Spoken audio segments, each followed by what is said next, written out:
дар рӯзи сеюми фестивали ҷумҳуриявии ҳафтаи китоби кӯдакону наврасони тоҷикистон дар муоссисаи таҳсилоти миёнаи умумии рақами 52-уми ноҳияи исмоили Сомонии шаҳри Душанбе конференсияи илмӣ-амалӣ баргузор гардид. дар ин тадбири ҷашнӣ як зумра адибон ва кормандони китобхонаҳои пойтахт ширкат варзиданд. нахуст масъулин сухан гуфта иброз доштанд ки дар муоссисаи мазкур ҷашнҳои миллӣ аз ҷониби омӯзгорону хонандагон бо шукӯҳ шаҳомати хоса таҷлил карда мешавад. ҷашни китоб низ аз зумраи тадбирҳоест ки барои ҷалби хонандагон ба китобу китобхонӣ мусоидат менамояд. ҳадафи асосии чорабинии мазкур агар аз як ҷониб ҷалби таваҷҷӯҳи хонандагон ба китобу асарҳои бадеӣ бошад, аз тарафи дигар ин раванд барои шинос намудани насли наврас бо адибону шоирон заминаи устувор мегузорад.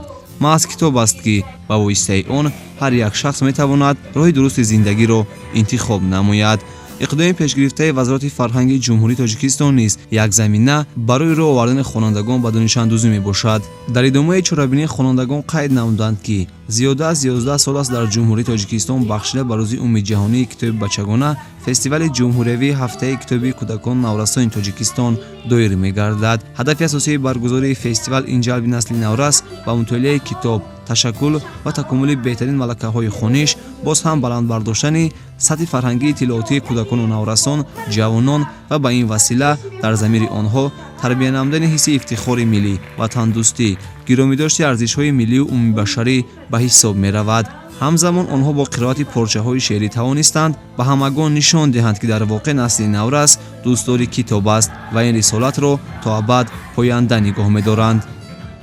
баргузории чорабинии зерин таконе мебахшад барои ҳар як хонанда то ки бештар рӯ оранд ба китобу китобдӯстӣ ва мутолиаи он. ва албатта ки китоб аст ки ҳар яки моро ба як ҷаҳони бузурги маънавӣ ворид месозад ва боз ҳам барои аз худ намудани чизҳои муҳим ба мо як кӯмаки амиқи худро медиҳад. мутолиа намудани китоб барои насли наврас, яъне насли ояндасози миллат бешак як аҳамияти калоне дорад, зеро ҳар он чизе ки мо аз худ менамоем аз китоб мегирем ва албатта ки мутолиаи китоб барои ҳар яки мо барои пайдо намудани мавқеи худ ва чӣ дар ҷомеа ва чӣ дар зиндагӣ нақши бузурги худро мебозад. ҳар ки овроҳ медиҳад дил бо китоб, бурди ӯ бошад ҳамеша беҳисоб. ҳар ки онро зери ҷевон мекунад, зери пояш пораи нон мекунад. китоб дар назди мардуми мо чунон қадру манзалате дорад ки онро зери болини тифли навзод мегузоранд, бо умеде ки дониш чароғи равшани дил ва дар гирӯдори зиндагӣ ҷавшани танаш бошад. ин анъанаи нек бояд идома ёбад ва ба наслҳои оянда дарси ибрат гардад. модари дилсӯзу дилогоҳи ман, ҳамдаму ҳамкисмати дилхоҳи ман, ибтидову интиҳои роҳи ман. эй ватан, осуда бош, осуда бош, ҷони ширинро фидоят мекунам, хешро обу адоят мекунам, ҳар чӣ хоҳӣ аз бароят мекунам. эй ватан, осуда бош, осуда бош. бояд қайд намуд ки яке аз самтҳои афзалияноки сиёсати ҳукумати ҷумҳурии Тоҷикистон дар соҳаи маориф ва фарҳанг ин тарбияи насли ояндасози миллат дар рӯҳияи бунёдкорӣ, ҳисси хештаншиносӣ, ватандӯстӣ, эҳтиром ба таърих ва мероси гаронмояи ниёгон, ифтихор аз комёбиҳои даврони соҳибистиқлолӣ, ташаккули ҷаҳонбинии илмӣ, равона сохтани майлу завқи насли наврас ба донишомӯзӣ, баҳрабардории ҳарчи бештари кӯдакону наврасон аз дастовардҳои илмиву техникӣ ва технологияи муосир ба ҳисоб меравад.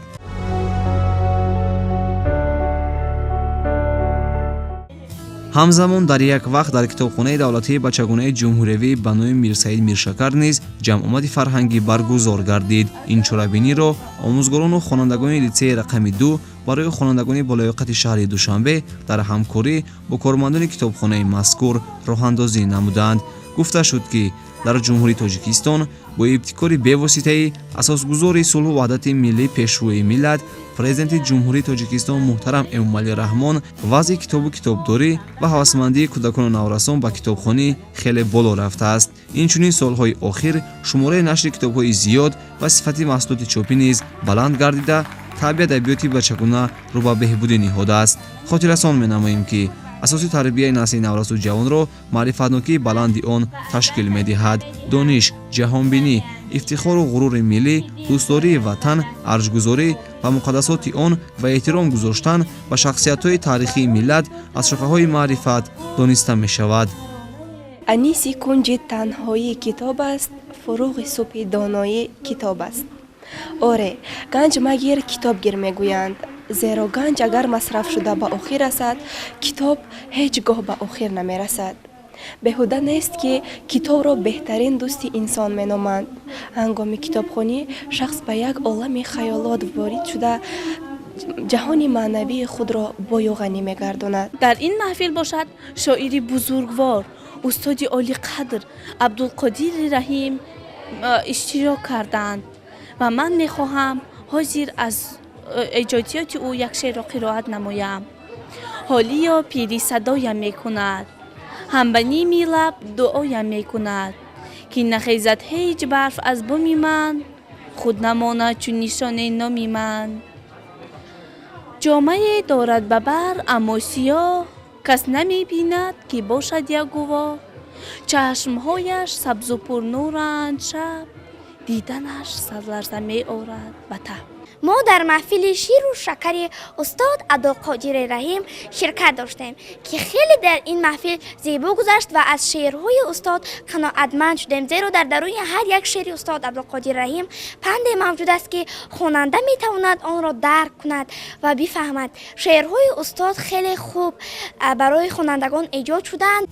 ضمن چرابینی مذکور ادیبان با سخن برآمده قید نمودند که واقعا جشن کتاب توانست ما را با کودکان و نورسان کتاب دوستدار و از آثار ما خبردار از نزدیک آشنا سازد. زیرا آن چیزی را که ما ایجاد میکنیم تنها برای کودکان و نورسان است. حکومت کشور نیز برای جلب نسل نورس و کتاب و کتابخوانی و روی آوردن آنها با آثار ادیبان شرایط مساعد مهیا کردند. اینچنین در یک وقت ادیبان از آثار تالیف نموده خویش به شرکتداران حکایه و افسانه و شعرها قرائت نمودند که پسندی همگان گردید. خوانندگان نیز با پیشنهاد بخش‌های جالب توانستند حسن چرابینی را باز هم رنگین تر نمایند.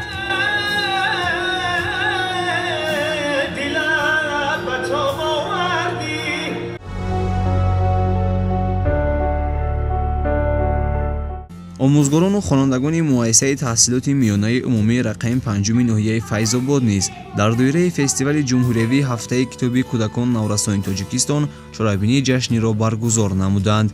در جمع آمد مذکور نمایندگان اتفاق نویسندگان تاجیکستان، کتابخانه‌های شهر و ناحیه‌ها، ادیبان و شاعران و آموزگاران و خوانندگان مؤسسه مذکور شرکت ورزیدند.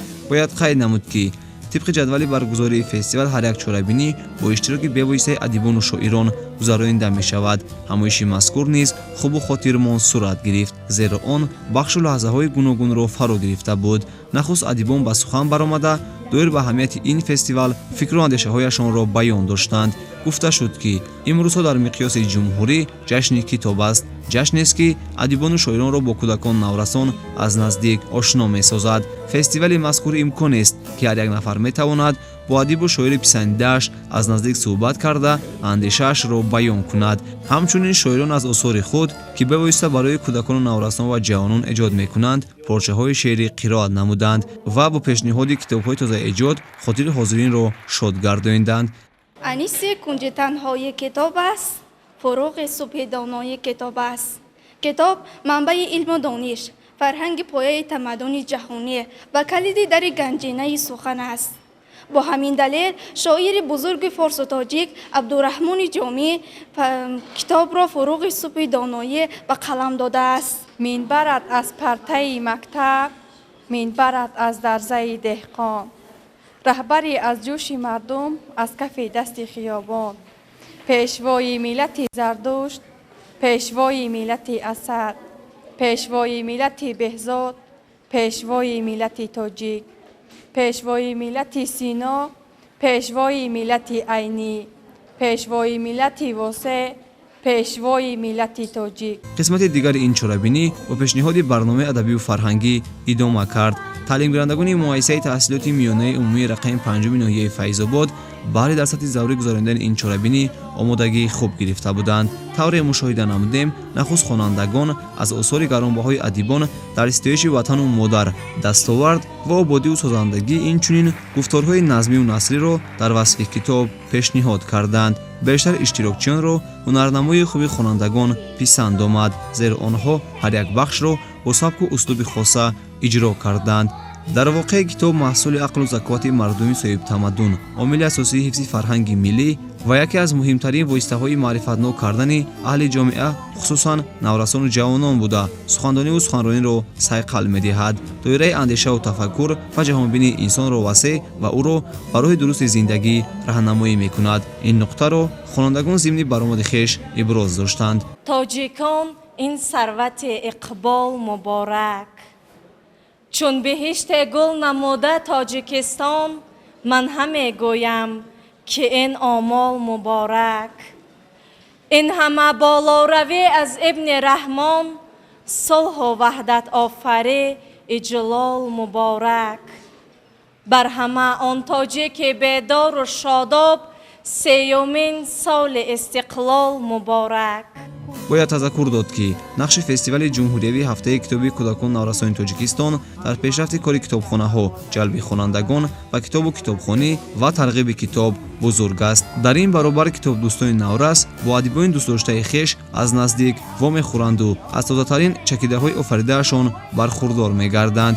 инчунин хонандагон дар ин маҳфили фарҳангӣ дар боби китоб аз иҷодиёти адибони кишвар панду андарсҳо ва порчаҳои шеърӣ қироат намуда, ҳамзамон суханони онҳо мавриди китоб ва нақши он дар ҳаёти маънавии насли наврас низ шунида шуд. китоб ҳамчун шиносномаи шоистаи ҳар як халқу миллат барои поку бегазанд нигоҳ доштани забони модарӣ ва рушди он, таҳкиму тақвият ёфтани ҳуввияти миллӣ ва худшиносии ҳар як фард нақши бузург дорад. ҳамин тавр қисмати фарҳангии ин чорабинӣ ҳам хотирмон идома кард. бахшҳои гуногун ба монанди рақсҳои миллӣ, сурудҳои тараннумгари ватану модар, саҳнаҳои тарбиявӣ дар мавриди дӯст доштани ватан, посу беолоиш нигоҳ доштани забон ва муқаддасоти миллӣ ва дигар бахшҳо ба ин ҷамъомад ҳусни тоза бахшид.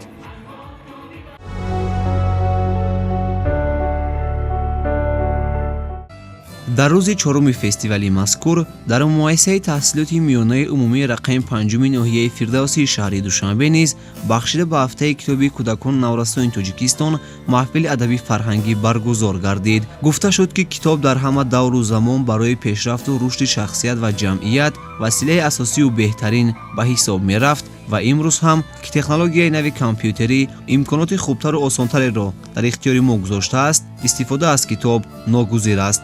китоб хазинест ки барои боз кардани дарҳояш донистани рамзҳои калидӣ шарт нест. китоб аз замонҳои хеле қадим чун сарвати бебаҳои ҳар як қавму миллат воситаи асосӣ ва муҳими таълиму тарбия, дӯсти беғараз ва роҳнамо ба сӯи маърифату дониш муаррифӣ гардидааст. мо бояд забони шево ва шоиронаи тоҷикиро мисли модар ва ватани худ дӯст дорем ва онро ҳамчун гавҳари бебаҳои ҳастиямон ҳифз кунем. чӣ хурсандист, чӣ хушбахтӣ аст ки таи чанд сол аст ки ҳафтаи адабиёти кӯдакон меша оғоз мегардад ва дар ҳамин чорабинӣ ман иштирок карда бо хонандагон вохӯрдам. бисёр чорабинии хуб, хонандагон бо тамоми маҳорат, шавқу ҳавас баромад карданд. ин як тарғиб, як ташвиқот барои паҳн кардани китоб, барои дастовар кардани китоб аст. китоб дар тарбияи маънавии ахлоқии одамон, хусусан ҷавонон ва умуман дар такмил ва рушди маънавии ҷомеа нақши созгор ва созанда дорад. ҳеҷ нерӯи тавонтар аз китоб нест. китоб тарбиятгар аст. бе китоб бунёди ҷомеаи солим имкон надорад. китоб мушкилкушои ҳама мушкилоти ҳастӣ буда касро ба қуллаи мурод мерасонад. китоб ғизои маънавӣ ва ороинбахши рӯҳу равони инсон аст. роҳандозии чунин маҳфилҳо дар муассисаҳои таълимӣ шаҳру ноҳияҳо низ барои пайдо намудани чеҳраҳои суханвару сухандон ва соҳибистеъдод мусоидат менамояд. ба иттилои масъулин чунин чорабиниҳо пайваста бо иштироки бевоситаи хонандагон гузаронида мешавад ва дар он таълимгирандагон иштироки фаъол менамоянд. کتاب این سرچشمه حیات است. ارج گذاشتن به آن کاری هر یک شخص کامل حقوق جامعه می باشد. این زمان که ما این برآمد را انجام دادیم. برآمد ما در مورد هفته کتاب کودکان و نورسان تاجیکستان بود که تحت عنوان خجسته‌آباد استقلال برگزار گردید. ما خوشبخت از آن هستیم که در این برآمد با شاعر و نویسندگان واخوری نموده غذای معنوی برای خود گرفتیم. خاطررسان می‌نماییم که فستیوال جمهوری هفته کتابی کودکان نورسان تاجیکستان از 2 اپریل سال روان آغاز گردیده تا 9 اپریل سال جاری در مقیاس جمهوری با پیشنهاد و برگزاری چرابینی و محفل‌های ادبی ادامه می‌یابد. همین است که فستیوال امسال در شهر و ناحیه‌های مملکت با دلگرمی استقبال کرده می‌شود.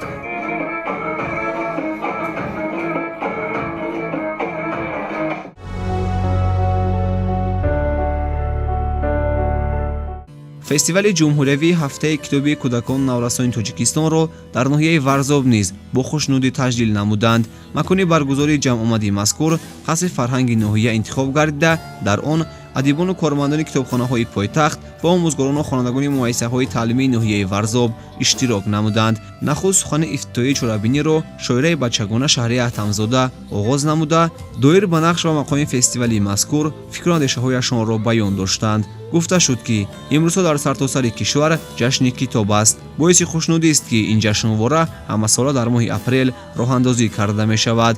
فستیوال مذکور همه ساله با شکوه و شهامت خاصه صورت گرفته سال سال صف دوستداران کتاب می افزاید که این همه از آمادگی خوبی خوانندگان درک می دهد. انیس کنج تنهایی کتاب است، فروغ صبح دانایی کتاب است. من اشتراکچی آزمونی امروزه هستم. من خیلی شاد هستم که در این فستیوال آزمون اشتراک کرده جای نمایان را اشغال کردم و ما از دستگیری اساسگذاری صلح و وحدت ملی پیشوای ملت پرزیدنت کشورمان محترم امامعلی رحمان خیلی شاد هستیم که چنین آزمون ها را برای ما جوانان راه اندازی کردند. من به نهایت شاد هستم که این گونه فستیوال آزمون ها در جمهوری ما رونق یافته ایستادند. ما کتابخوانی را دوست می‌داریم و با دستگیری به واسطه اساسگذاری صلح و وحدت ملی این گونه آزمون ها روز به روز رونق یافته ایستادند و من می‌خواهم که همیشه مردم تاجیک ما کتاب دوست و کتابدار باشند و ما از کتابخوانی لذت میبریم و بیهوده نگفتند که کتاب دوست نزدیک انسان میباشد. همزمان در قسمت دیگر خوانندگان برنامه آماده نموده‌شان را پیشنهاد کردند. نخست تعلیم گیرندگان وصف کتاب نموده قید داشتند که امروزها در کشور صاحب استقلال ما با دستگیری‌های بی‌واسطه حکومت جمهوری تاجیکستان مخصوصاً اساسگذار صلح و وحدت ملی پیشوای ملت پرزیدنت جمهوری تاجیکستان محترم امامعلی رحمان آزمون‌های مختلف راه اندازی کرده می شود که برای دانش اندوزی نسل نورس تکوین جدی می بخشد. محض چنین آزمون‌ها است که توجه خواننده را به کتاب بیشتر می سازد، دایره اندیشه و تفکر و جهانبینی هر شخص را وسیع می گرداند. باید گفت که در محفل مذکور خوانندگان برنامه فرهنگی را نیز پیشنهاد کردند. برنامه جشنی از بخش‌های گوناگون به مانند رقص، سرود، صحنه‌های تربیوی و دیگر لحظه‌ها عبارت بود.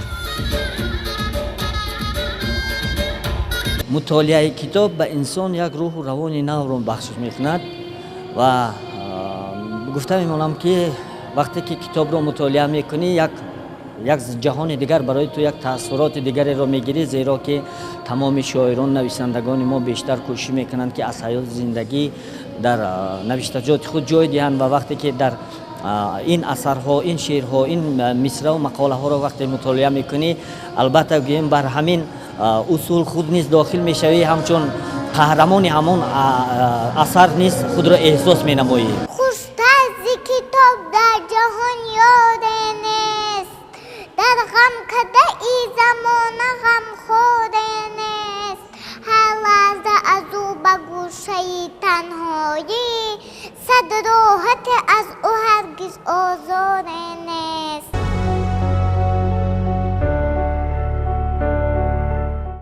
فستیوال جمهوری هفته کتابی کودکان نورسان تاجیکستان در شهر باختر نیز استقبال کرده شد. جشنواره در مرکز ولایت ختلان در کتابخانه عمومی به نام شمس‌الدین شاهین برگزار گردید. شرکت‌داران ضمن سخنرانی خود قید کردند که هدف از برگزاری جشنواره کتاب این بدن برداشتن ذوق کتابخوانی در میان نسل نورس می باشد و خوانندگان را به دانش آموزی، زباندانی، ارج گذاشتن، ورزش‌های ملی و فرهنگی бо гардонидаи захираи луғавӣ даъват менамояд. Сипас аз ҷониби хонандагон ва китобдорони китобхона иқтибосу шеърҳо дар васфи китоб аз осори шоирону нависандагон пешниҳоди аҳли нишаст гардонида шуд. баргусози мо китобу ҳикмат аст, ин ду қувва эътибори миллат аст. ҳамзамон барои иштирок дар ин фестивал аз ҷониби риёсати китобхона ба меҳмонон ва хонандагони фаъол китоби таърихи Куруши Кабир тақдим карда шуд. лозим ба ёдоварист ки ин фестивал то 9 апрели соли ҷорӣ дар ҳама шаҳру ноҳияҳои мамлакат идома меёбад.